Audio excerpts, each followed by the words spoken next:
हे बघा, मी आता गिफ्ट सगळे मुलांनी केले, खोलून दाखवली मला. हे बघा, मस्त पर्स दिलेली आहे. ही कोणी रुपालीने दिली आहे ना? हां, रुपालीने दिलेली आहे.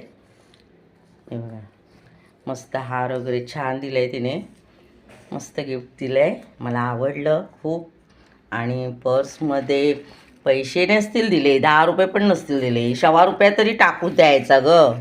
बघायला पाहिजे खोलून, काय माहिती खालीच दिलेत काय. पण कधी पर्स खाली देऊ नये, 100 रुपये तरी टाकून द्यावा. आणि हे भाभीने दिले, कामिनी भाभीने कप दिले मला कॉफीसाठी. आणि दीपालीने साडी दिली आहे मस्त मला, कलर पण छान आहे. आणि हे एक मस्त दिलं आहे, हे उज्ज्वलाने दिलेलं आहे. हे सारखा आवाज येतो आहे बघा, किती छान आहे ना. हे बघा, रुपाली आणि उज्ज्वला.